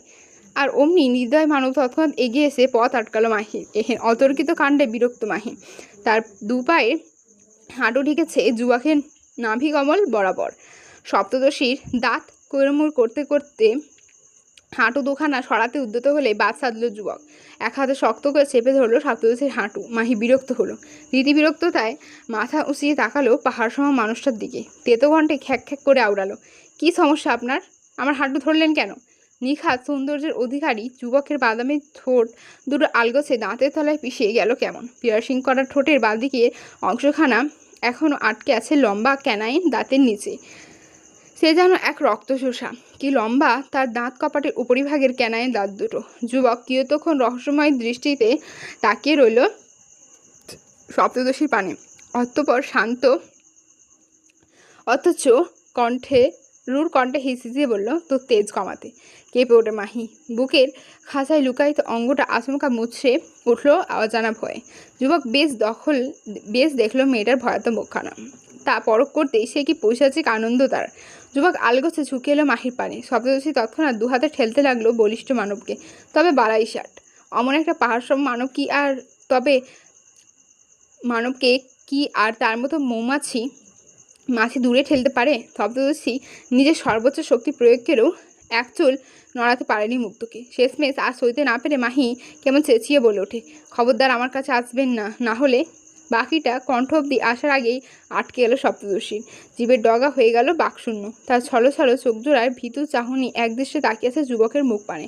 সপ্তদশীর ক্ষুদ্রকায় দেহটা কাঁপতে ভীষণ। শত হলেও বুক বরাবর ঠেকেছে রিভলভারের ঠান্ডা নল। ভয় না পেয়ে থোড়াই উপায় আছে তার? মাহি ঢোক গেলছে ক্ষণে ক্ষণে। যুবকের ক্রূর হাসি মাতিয়ে রেখেছে তারই অধর রেখা। চোখে মুখে খেলছে একরাশ রহস্যময় ভাবস্রোত। যুবক ঘাড় নুইয়ে আনে সামান্য। মাহির বুক বরাবর বন্দুকের শীতল নলটা আরেকটু ঠেলে দিয়ে হিসিয়ে বললে, স্প্রেড ইয়োর লেগস। আকাশ ভেঙে ধরণীতে টপকালো সপ্তদশী। চোখ দুটো বিস্ময়ে কোটো ছেড়িয়ে বেরিয়ে আসবে ভাব। মুখাভাবে অভিব্যক্তিতে স্বর্ণাক্ত হচ্ছে একরাশ হতবাকুতা। সপ্তদশী ভুলেই বসল যুবকের কথা। এদিকে মুগ্ধ নামক বেপরোয়া পুরুষ কথা পুনরাবৃত্তিতে অভ্যস্ত নয়। সে যে তার শানের খেলাফ। যুবক চোয়াল ফোটালো ফের। তক্ষুনি মাহির বুক থেকে বন্দুকের নল উঠিয়ে এনে আচমকা ঠেকলো সপ্তদশীর ললাট বরাবর। ফের হুঙ্কার ছুড়ে আওড়ালো, you fucking bitch, just open your legs. তৎক্ষণাৎ হাঁটু তার মাঝে দূরত্ব টানল সপ্তদশী। বুক ভাঙা আর্তনাদে ভারী তার বুক, চোখ দুটো আর মানছে না বাদ, নীরবে ঝরাচ্ছে অশ্রু। যুবক আলগোছে পাবারের সম্মুখে। ধীরে ধীরে সপ্তদশীর কপাল থেকে রিভলভারের নল নামিয়ে তা রাখলো কাউন্টারের ওপর। অতঃপর নিজ রুক্ষ আঙুলে শক্ত থাবায় অচানক আঁকড়ে ধরল মাহির নরম চোয়াল। সপ্তদশী চোখ খিচে কোকিয়ে ওঠে ব্যথায়। চোয়াল কটমট করছে তার। এই বুদ্ধি চোয়ালটা ভেঙে গুড়িয়ে পড়বে মাটিতে। অথচ মুগ্ধ নামক গম্ভীর মানব শিশ্লাত্মক ভঙ্গিতে তাকিয়ে আছে মাহির তীর করে কাঁপতে থাকা অধর যুগলের পানে। যুবকের নয়ন আটকাচ্ছে না আজ। নয়নে মেতেছে তেজোয়ান ভাব। সে কেমন ভ্রু উঁচিয়ে শিশ্লাত্মক ইঙ্গিত জুড়ে আওড়ালো, can I taste your lips for once বান্দির মেয়ে? না কুচকায় মাহি। তড়িত বিস্তারিত দৃষ্টিতে তারাই সম্মুখে। বেহায়া যুবক কেমন শিশ্লাত্মক ভঙ্গিতে হাসতে দেখো। সপ্তদশী তক্ষুনি চোখে মুখে একরাশ ঘৃণা লেপে আগুন কণ্ঠে আওড়ায়, এসব বেহায়াপনা করতে আপনার লজ্জা করছে না, নোংরা লোক? ঠোঁট বাঁকায় রূঢ় মানব। শুষ্ক অধরজোড়া জিভের টগা দিয়ে আলতো করে ভিজিয়ে নিয়ে ধীরে ধীরে মুখ এগোয় মাহির দিকে। তাচ্ছিল্যের ভান ধরে হিসিয়ে বলে, না করে না। চোয়ালের ব্যথায় মুচড়ে যাচ্ছে সপ্তদশী। মুখটা অন্যত্র ঘোরানোর জো নেই তেমন। বেহায়া লোকের হাত থেকে নিজেকে বাঁচানোর শেষ প্রয়াসে কোনো ক্রমে চোখ খিচে বলে ওঠে, আমার এই ছোট্ট জীবনে আমি যদি কাউকে সবচেয়ে বেশি ঘৃণা করে থাকি, তাহলে সেটা নিঃসন্দেহে আপনি, মিস্টার বিস্ট। চোয়ালের বেশি টান টান হলো মুগ্ধের। ঠোঁটে খেললো তাচ্ছিল্যের হাসি। সপ্তদশী নরম সরম ঠোঁট যুগল ছুঁই তার রুক্ষ অধর যুগল। সে যেমন নাটকীয় ভান ধরে তক্ষুনি মাহির বাহাতখান চেপে ধরে জোর করে নামিয়ে আনলো নিজ ট্রাউজারের সম্মুখ ভাগে। বিপদসীমা প্রায় ছুঁই অবস্থা মাহির হাত। সপ্তদশী নাক মুখ পুছিয়ে হাত গুটিয়ে নেওয়ার প্রয়াসে মত্ত। অথচ বিয়াদব ছেলেটাকে দেখো, মেয়েটাকে ইচ্ছে করে জ্বালাতন করতে শ্লেষাত্মক কণ্ঠে বলে ওঠে, গুণে দেখতো বান্দির মেয়ে, তাতে আমার কয়টা বাল ছিঁড়া গেল। লজ্জায় কান গরম হয়ে গেল সপ্তদশীর। কানে ছিদ্র দিয়ে নির্ঘাত বের হচ্ছে ধোঁয়া। নিজে অসহায়ত্বে ভেঙে পড়েছে বোকা মেয়ে। সহসা কেঁদে উঠে ফুপিয়ে নির্দয় মানব বাঁকা হাসল এ পর্যায়ে। ধীরে ধীরে নিজের রক্ষ অধর যুগল আলগোছে রাখলো সপ্তদশী তুলতুলে অধরের ওপর। মাহির ফোপানো বাড়ল বোধহয়। ছটফটাতে লাগলো সদ্য জবাই হওয়া পশুর ন্যায়। রূঢ় মানব আগের ন্যায় ঠায় অবস্থান থেকে হিসিয়ে শুধালো, পেটের তেজ কাঁচের চাইতেও বেশি ভঙ্গুর হয় বান্দির মেয়ে। সামান্য একটা আঘাত আর অমনি তোদের তেজ অহংকার সবটা চূর্ণ বিচূর্ণ। ভুলেও আমার আঘাত নামে। একবার যদি আমি নিজের পশুত্বে আমি তাহলে সবার আগে তোকে ছিঁড়ে খুঁড়ে খেয়ে ফেলবো। নেহাত তোর বয়স কম, আমার মতো বিস্টকে সামলাতে গেলে মরণ নিশ্চিত তোর। So don't you dare to cross your limits. সময়ের আগে অকাজ করতে চাচ্ছি না। সবগুলো কথা সপ্তদশী ঠোঁটে আলতো করে ঠোঁট ছুঁয়ে বলে গিয়েছে রুড মানব। সপ্তদশী নীরবে শুনল সব, চোখ দুটো তার বুজে রাখা। মুগ্ধ আলগোচে ঠোঁট সরালো কথা শেষে। ছটকা মেরে সপ্তদশী চোয়াল ছেড়ে নিচে পিছিয়ে দাঁড়ালো দু কদম। উন্মুক্ত পেটানো দেহখানা টান টান করে দুহাত গুজলো পকেটে। পরক্ষণে কঠিন মুখে ধমকে বলল, now go back to your room. এক বাক্যে কাজ হলো এবার। সপ্তদশী ভীষণ বাধ্যভাব নিয়ে তড়িঘড়ি করে নেমে এলো কাউন্টার টপ থেকে। অতঃপর কিচেন ফ্লোরের এক কোণে গা গুটিয়ে বসে থাকা ভয়ার্ত কিউটিকে কোলে তুলে দিল এক ভোঁ দৌড়। তবে যাওয়ার সময় আবার কি মনে করে হুট করে পা থামালো সপ্তদশী। বোকার ন্যায় ঘাড় বাঁকিয়ে পেছনে ঘুরতে চোকাচুকি হলো রুর মানবের সাথে। রুর মানব ঘাড় সামান্য কাত করে ঠোঁট কামড়ে রেখে এক দৃষ্টে তাকিয়ে আছে তার দিকে। মাহি ভরকায়। শুকনো ফাঁকা ঢোক গিলতে গেলেই হুট করে দেখলো যুবক বাঁ হাত বের করছে পকেট থেকে। রয়ে শুয়ে বাঁ হাতের মিডল ফিঙ্গার উঁচিয়ে মেয়েটাকে দেখিয়ে দিয়ে হিসিয়ে বলে ওঠে, ফাক ইউ মন্দির মেয়ে। বেয়াদব ছেলের বেয়াদবি দেখে গা গুলিয়ে ওঠে মাহি। নাক মুখ সিটকে তক্ষুনি চলে গেল কিচেনের থেকে। সপ্তদশীর দৃষ্টি সীমানার বাইরে যেতেই রং পাল্টালো যুবকের মুখ। সে তাই এবার ভর করলো ক্রূরতা। দাঁত চেপে হিসিয়ে যাচ্ছে। মুগ্ধ শক্ত হাতে ঘাট ডলতে ডলতে বিড়বিড়িয়ে আওড়ালো, ফাক অফ। থরথর করে কাঁপছে মেডস। নতমস্তকে হাঁটু গেড়ে মার্বেলের মেঝেতে বসে আছে সবাই। অদূরের উঁচু গতিতে পায়ের ওপর পা তুলে বসে আছে মনস্টার। ডান হাতে তার একখানা স্নাইপার, যার তল ঠেকছে ফ্লোরে। যুবক বাঁ হাতে সিগার চেপে ধরে টান বসাচ্ছে ক্ষণে ক্ষণে। মুখ ভর্তি সিগারের কলুষিতে ধোঁয়া উঠছে মুখমণ্ডলের চারপাশে। গদি হতে খানিকটা দূরে দাঁড়িয়ে আছে এডউইন। গম্ভীর দৃষ্টি তার মেঘদের দিকে নিবদ্ধ। প্রায় বেশ কিছুক্ষণ পর কামরা নীরবতা ভেদ করে মনসার শব্দ তুলল কণ্ঠায়। গমগমে গলায় আওড়ালো, মেয়েটার ঘরে খাবার দিয়ে আসিসনি কেন? মেয়েডেন সব কাঁপছে। তাদের ভাষ্যমতে মেয়েটা মনস্টারের নিকট স্পেশাল। তার খাবার দাবারে কোনোরূপ কমতি হলে মনস্টার নিশ্চয়ই কাউকে ছাড় দেবেন না। তাই তো ভয়ের চোটে কেউ আর সাহস করেনি মেয়েটার খাবার আনা নেওয়ার। এদিকে মনস্টার কথা শোনার পরও সকলে মৌনতা দেখে চোয়াল শক্ত হলো এডউইনের। কোমরের পিঠে দুহাত বেঁধে যুবক কঠিন গলায় ধমকে বলল, সবাই কি বোবা হয়ে গিয়েছিস? শুনতে পাচ্ছিস না মনস্টার কি বলছে? মেয়েদের মধ্যে এবার আগ বাড়িয়ে কথা তুলল মধ্যবয়সী এক রমণী। কাঁপা কাঁপা কণ্ঠে কোনো মতে বলতে লাগলো, আসলে মনস্টার, আমরা ভয় পেয়েছিলাম। ভেবেছিলাম আমাদের রান্না বা আমাদের দেওয়া খাবার যদি মিশের পছন্দ না হয় তখন তো আপনি আমাদের মেরে ফেলতেন। তাই এখন কি না মেরে থাকবো?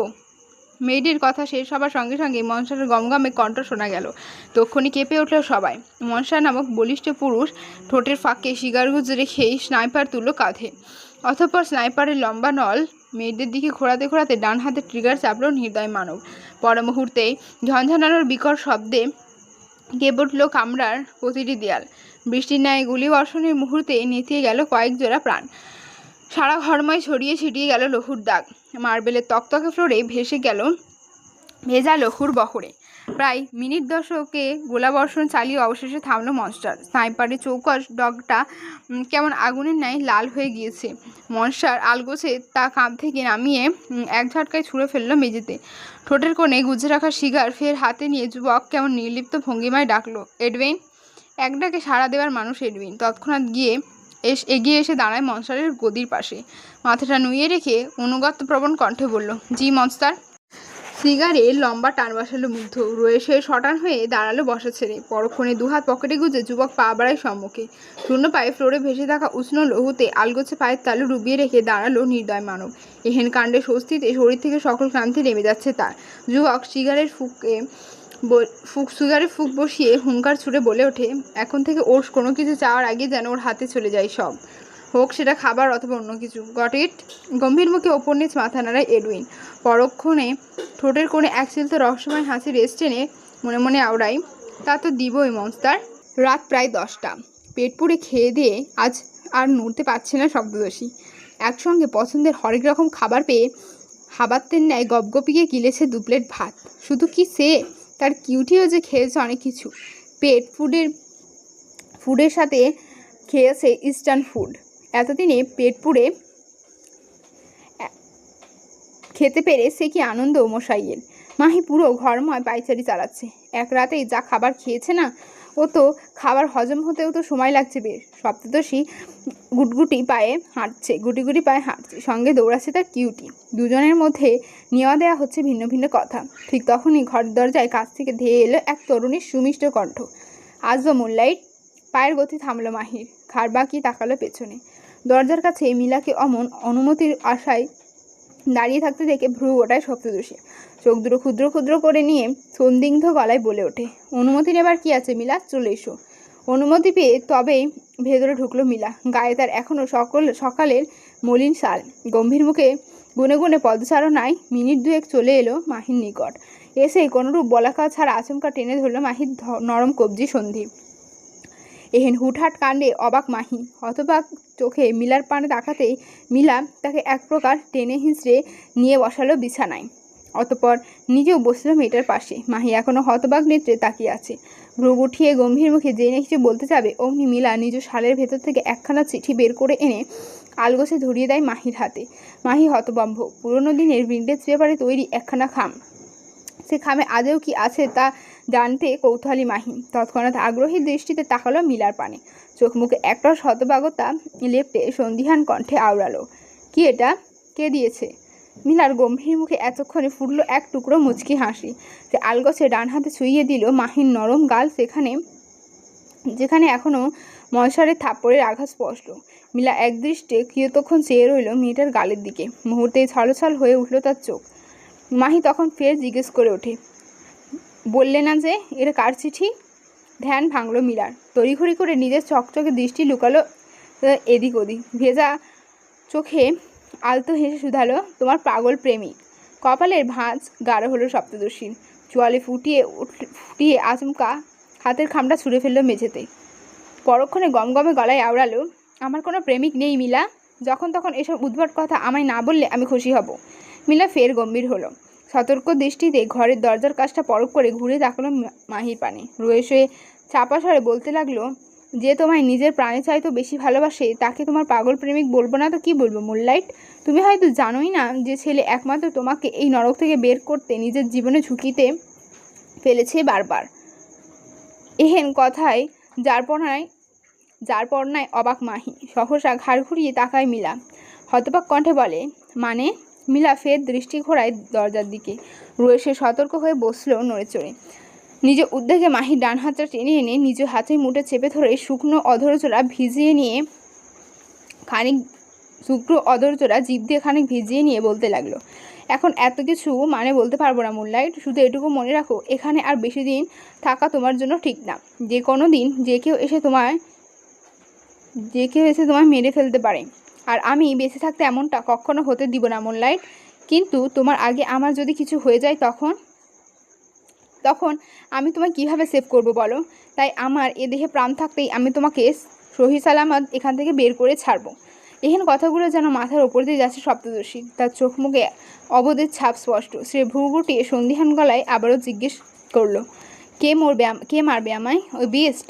মিলা আহত হাসি ফোটালো ঠোঁটের কোণে। আলতো করে মাহির গালে হাত বুলিয়ে ধরে আসা কণ্ঠে বলল, তুমি আপাতত যেখানে আছো এটা একটা নরক। সেখান থেকে কেবলমাত্র সেই বেরোতে পারবে যে কিনা শেষ পর্যন্ত বেঁচে থাকবে। ঠিক এই কারণে এখানকার প্রতিটি মানুষ একে অপরের মরণ চায়। ইতিমধ্যেই অনেক এই কাজ করেছে। অবশ্য এই আদেশ স্বয়ং রুজদি কিং দিয়েছে। শোনো মুনলাইট। থামলো মিলা। শুকনো গলাটা খানিক ঢোক গিলে ভিজিয়ে নিয়ে কাঁদতে কাঁদতে বলল, তোমার প্রাণ সংকটে আছে মুনলাইট। মনসার জেনে বুঝে তোমায় এই প্যালেসে রেখে গিয়েছে। যদি কেউ তোমায় মেরে ফেলে তাহলে ওকে, নাহলে সে নিজে মারবে তোমায়। অর্থাৎ তুমি মনসারের অধীনে থাকলে আজ না হয় কাল তোমার মরণ নিশ্চিত। যেটা আমি এবং মায়াঙ্ক কেউ চাই না। আমরা চাই তুমি অত্যন্ত বেঁচে থাকো। মস্তিষ্ক ফাঁকা হয়ে গিয়েছে সপ্তদশীর। তার মতো ক্ষুদ্র মানুষের প্রাণও যে এতটা সংকটে থাকতে পারে তা হয়তো কল্পনাতীত ছিল তার জন্য। মাহি থমকে বসে আছে। মিলার চোখ দিয়ে নীরবে গড়াচ্ছে অশ্রু। একখানা বড়সড় টিভি পর্দার সামনে দাঁড়িয়ে আছে মাফিয়া মনস্টার। এক হাত তার ট্রাউজারের পকেটে গুজে রাখা, আর এক হাতে হুইস্কির বোতল, আঙুলের ভাঁজে জ্বলন্ত শিকার। যুবক ক্ষণে ক্ষণে চুমুক বসাচ্ছে হুইস্কির বোতলে। তার বাদামি চোখ দুটো কেমন তীক্ষ্ণ দৃষ্টিতে তাকিয়ে আছে সম্মুখে টিভির পর্দায়। পর্দায় দেখা যাচ্ছে সপ্তদশীর ঘরের দৃশ্য। মিলা কাঁদছে, মাহি বসে আছে তার সম্মুখে। মেয়েটা বুঝি কেঁদে দিবে অবস্থা। তার হাতে একখানা চিঠি, মাত্রই মিলা উঠিয়ে দিয়েছে ফ্লোর থেকে। যুবক আগুন চোখে দেখছে সব। মাত্রাতিরিক্ত রাগে গজগজ করছে সে।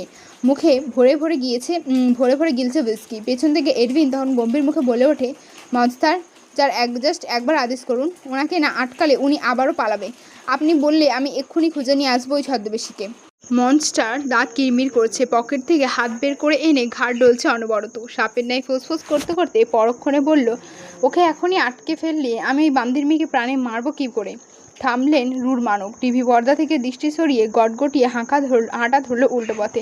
যাওয়ার সময় কটমটিয়ে বলে গেল, এডউইন, গার্ডেনে একটা কবর খুঁড়ে রাখ, আর প্যালেসের সিকিউরিটি কমিয়ে দে। ওই বান্দির মেয়ে যেদিন আবারও আমার প্যালেস থেকে পালানোর দুঃসাহস দেখাবে, সেই দিনই হবে ওর আর ওর নাগরের জীবনের শেষ দিন। সো খেলতে দে ওকে। এডউইন শুনল সব। মুহূর্তে চার সোয়াল হলো শক্ত।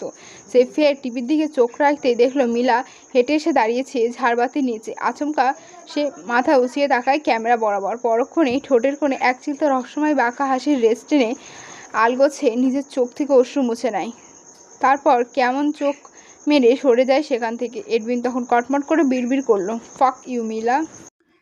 আজকের এপিসোডটা এতটাই রাখলাম। খুব শীঘ্রই আর একটা এপিসোড নিয়ে তাড়াতাড়ি ফিরবো। ততক্ষণের জন্য পাশে থাকবেন এবং আমার চ্যানেলটাকে অবশ্যই সাবস্ক্রাইব করে দেবেন, লাইক করবেন, কমেন্ট করতেও ভুলবেন না। টাটা।